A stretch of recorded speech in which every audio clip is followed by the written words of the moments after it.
All right, let's jump straight into this because this one is messy, confusing, and honestly, a little funny.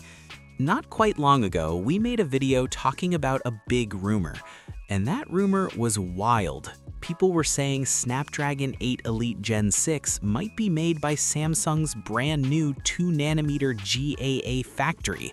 Samsung fans were hyped, TSMC fans were nervous, comment sections were on fire.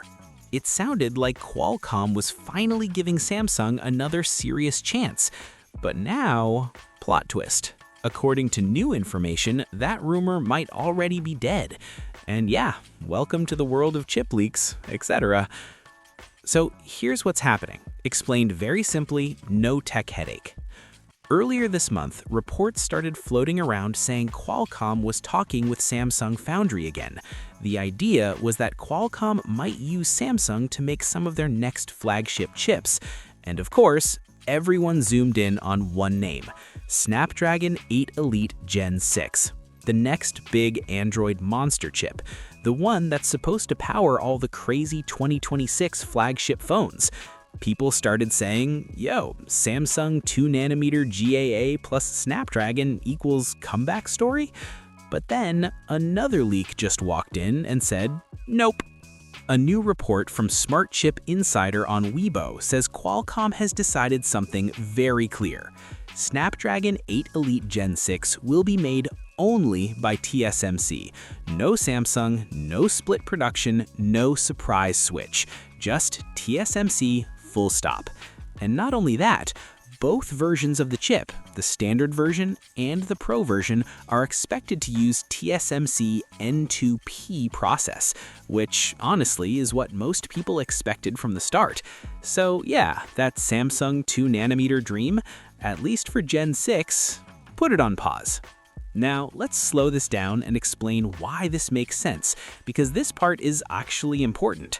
A lot of people think chip companies can just wake up one day and say, hey, let's switch factories. Nope, that's not how this works. Making a flagship chip is a long, painful process.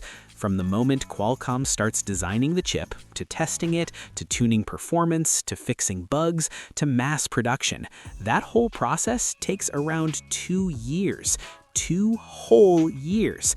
So if Snapdragon 8 Elite Gen 6 is expected to show up as early as Q3 this year, there is no way Qualcomm suddenly switched from Samsung to TSMC last minute.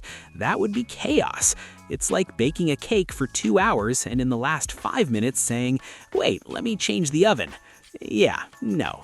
So this leak actually sounds very logical. TSMC was probably locked in from the start. Now, here's where it gets interesting. Does this mean Samsung is completely out of Qualcomm's plans?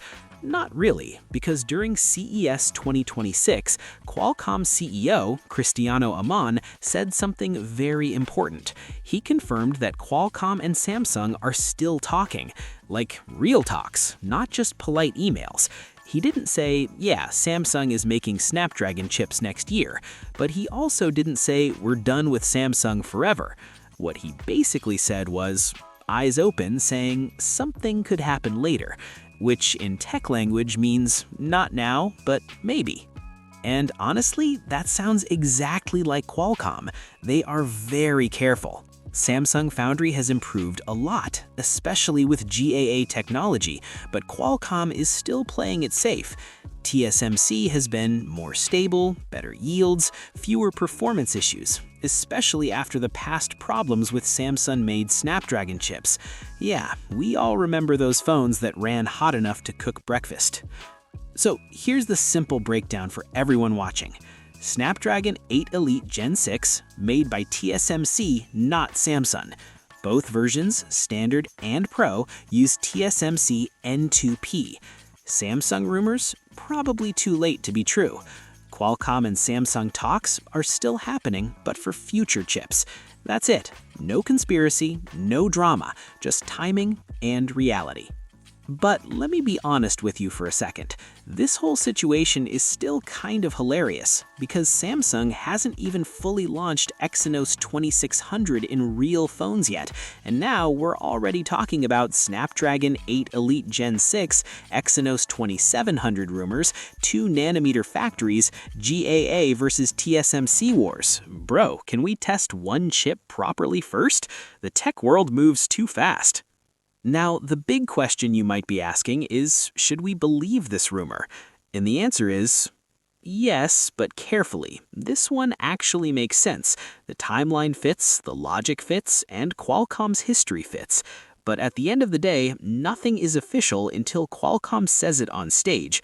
So until then, take it seriously, but don't tattoo it on your arm. What we do know is this. Qualcomm is not ready to risk its biggest chip on uncertain manufacturing. Not when competition is crazy, not when Apple is pushing hard, not when MediaTek is getting scary good. So TSMC remains the safe king, for now. And that's the full story. One rumor rises, another rumor kills it, and we're left refreshing our feeds like addicts. If you enjoyed this breakdown, you already know what to do. More leaks are coming, more chaos is coming, and yeah, we'll talk about all of it, because in tech, nothing stays true for long.